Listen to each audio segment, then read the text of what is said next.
G'day, my name's Darryl Webb and today we're going to have a look at the nv100 Commander digital night vision add-on by Oneleaf. Anyway, let's get into it. Now before we start the review, I thought I'd just show you some clips and so you can listen to the audio and see what the footage looks like. These particular ones are all shot between 40 and 50 metres. Anyway, have a listen.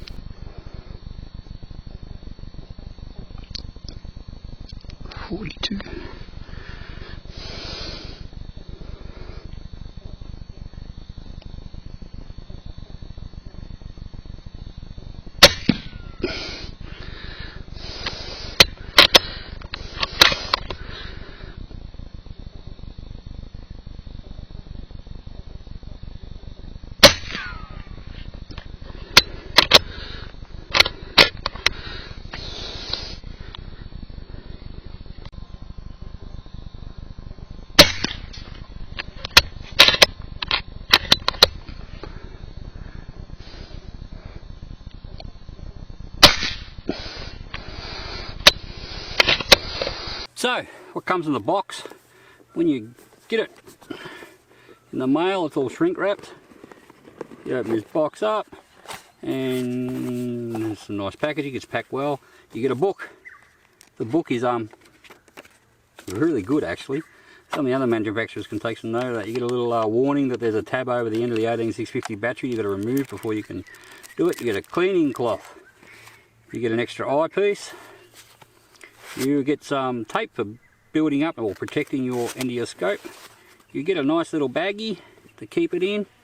You get the unit itself, an adapter. There's room in there probably for more adapters if you order more, but they're all optional add-ons.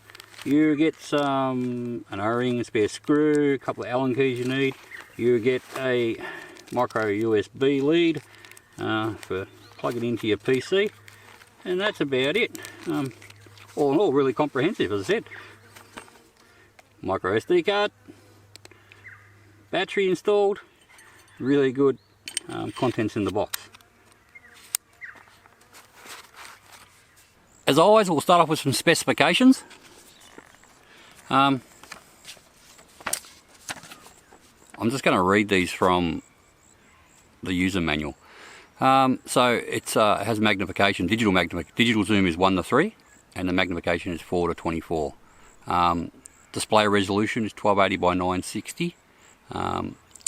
The infrared illuminator is 6000 milliwatt. It does photos. The illuminator is 850 nanometers. The video resolution is 1080p or 720p. The infrared detection range is 300 meters. Frame rate is 30 frames per second. The focus range is 3 centimeters to infinity. The adapter, it's got a adjustable diopter, eye relief set 25 to 70 millimeter. I find it's about 2 to 3 inches. It's powered by a single 18650. One comes supplied with it.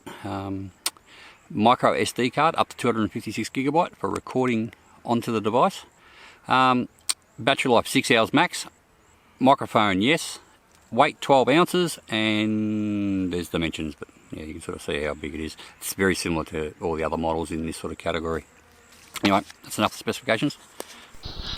So these rabbits were shot at 60 to 70 metres, maybe a little more, and this was done at twilight.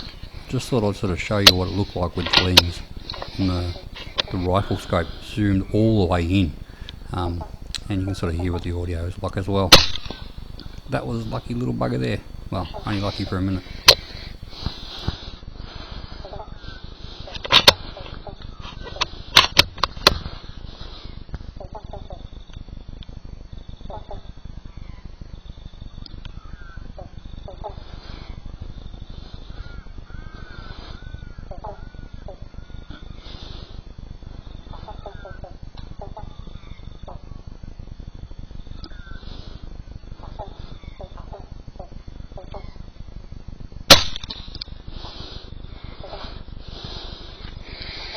Okay, build quality. I think the build quality for this one's price is really good. Actually, just compared to the prices of the more expensive units, the build quality is very good.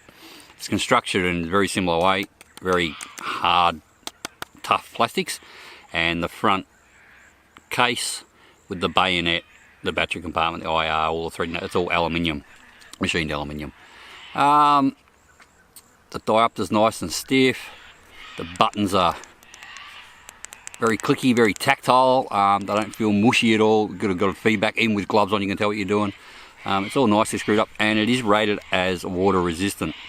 I did read somewhere on the site waterproof, but then they've sort of fixed that little bit as you read on. It's definitely water resistant. It's not for dunking, but it definitely can handle some rain and dust, and it's a proper weather sealed unit. All in all, the construction is really good. Okay, now we'll talk about how it actually works and how it mounts up. When you order this, you get a choice of 3 different sizes. I think it's something like a 42, 45 and a 48mm. So you just measure the back of your scope, and say if this is a 44, then the 45mm one would be the right one. It comes supplied with a little bit of tape, and if there's none that fit it perfect and you've got to go a fair bit better, you can actually build up a bit of tape on there if you need to. And then this little unit just sort of slips over there like that, and you tighten up these clamps, and that's it. And then once that's sort of done, so if you have it all done up, it's nice and jiggly, nice and straight, then it pretty much just works by these little lugs go into these little lugs, and you push it and click, and you can hear that quite strong. To unlock, to release it, just like that. So as you can hear, nice definite lock up, very little play. Pull back the lever and it comes undone. And these are good. Said when you buy it, there's sort of 3 choices. You choose the size you want. If you've got other firearms that you'd like to use this on, you can buy different sizes, and you can buy multiples. You can buy at an extra cost, of course. You can buy 3 or 4 of them and have it on, so you can just go one device to 3 or 4 different firearms, which is handy. Once it's mounted on there, so this would be mounted on there, and then how you actually set it up is there's a adjustment under here, a focus wheel, and you focus it onto the crosshairs when you're looking through the scope. So you make the crosshairs nice and clear.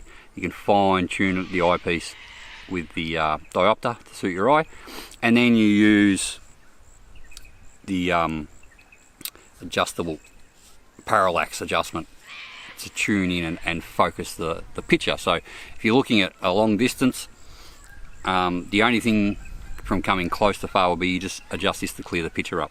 The crosshairs and anything else that's menus and things like that, or the reticle, should stay very, very clear, because you've sort of got that set by how you focus this.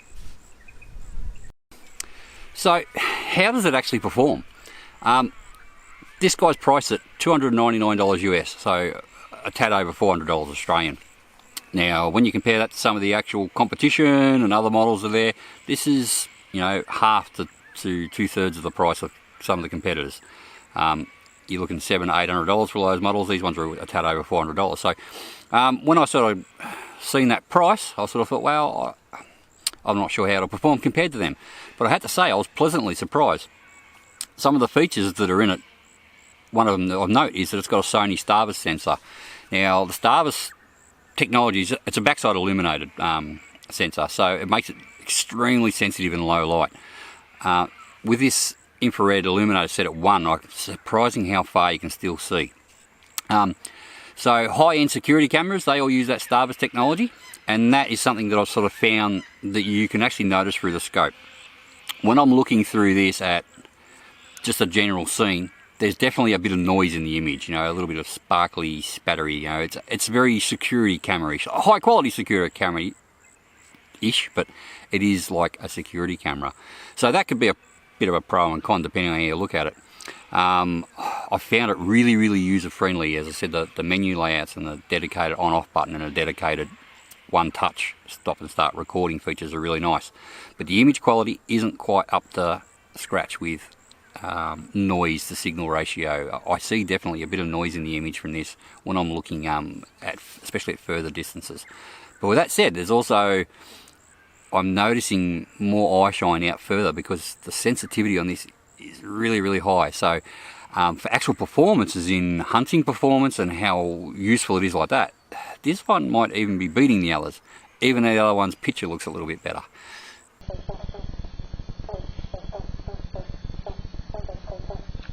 $158 metres away, according to my rangefinder. let's talk about some pros and cons with it. We'll start off with some pros. Alright, massive one straight away is the price. It's sort of 2/3 to half the price of most of the competition in the quality end of the market. The price is fantastic.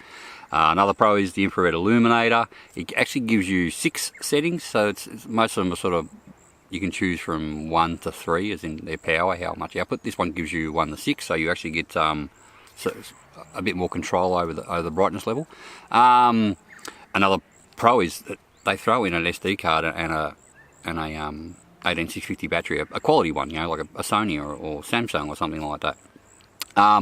Another pro is the menu layout is just, I really love that one-touch instant record, and I like a dedicated standalone power on and off button. Extras that came with it, there's some definite pros with that. It comes with this short eyepiece on it. There's also a longer one somewhere. There's also a longer one, so when you if you need more eye relief, if it's a higher recoiling firearm and you want a bit more eye relief, you can put the longer one on. The sensitivity of the sensor, there's no disputing it. I've seen eye shine with this and then directly compared it to, through the same scope, a different model, a much more expensive model, twice the price model, and I couldn't see that eye shine. So there's definitely some sensitivity there. There's a bonus with the sensitivity. That Sony Starburst sensor is really sensitive. And that leads me into the cons. The fact that the Sony Starburst sensor is so sensitive also gives a bit of noise. So if you're shooting for the best quality, then I found that some of the more expensive models, the image is a bit cleaner. There's less noise in the image, there's less grain. Does that actually function? Does it actually make it actually worse to use? No, it's actually, if anything, that extra sensitivity makes this a little bit more practical. You definitely see a little bit more eye shine and pick up smaller things happening at much further distances with this Sony Starburst sensor.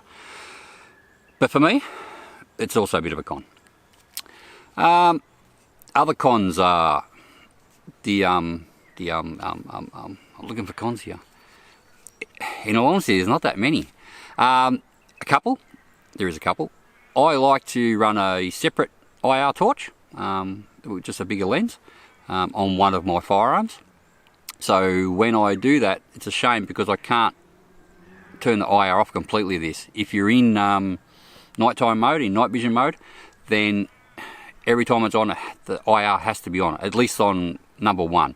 Now admittedly the number 1 is very low. It still gives you some eye shine back just by itself, but it still will make the battery run not as long as it should. With a supplied battery, I've found using it with IR2, so using it sort of standalone with no separate IR, I get about an hour, which is not that much. But yet again, you can extend it by having a bigger capacity battery. I mean, you can't complain because they gave you a battery for free.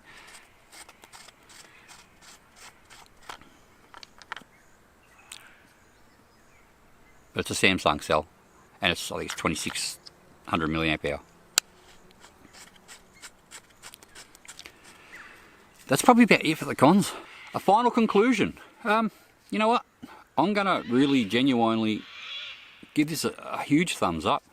It is a tiny bit more sensitive to some of the other models, and the picture quality is not quite as good, but for actual using, you know, if you're not trying to post this stuff to you know, 4K video channels on YouTube, then the image quality is more than good enough to make it functional. The price, there's no other units to perform like this one in this price range. As I said, the price at the moment is only a whisker over half of what some of the high-end ones cost, and you actually get more extras with this. As I said, they throw in a micro SD card, they throw in a battery. They just have a lovely menu, and everything works really good. There's no extra frills on it, but it does what it's meant to do. So I'm going to definitely give this one a big thumbs up. And just to say that, am I really using it? Yeah. So part of my job is pest control, shooting at night. It's part of my work. So I have several firearms and I have a few different devices for using with that. At the moment, I've got the adapter for this on a few, and I've got the adapter for my more high-end stuff on a couple. So I'm a bit torn between what I want to show, is in because I might share some of this stuff on social media, through YouTube. I want the highest image quality, but I'm also really satisfied with the performance of it. And in some aspects, it actually performs a bit better. As I said, you see I shine a bit further, and the menu's a bit quicker and faster to find my way around in. So I'm very happy with that. Anyway, on that note, if you liked this video, please give it a thumbs up. If you didn't like it, thumbs it down twice. And if you like more content like this, hit the subscribe button. Anyway, bye for now. See ya.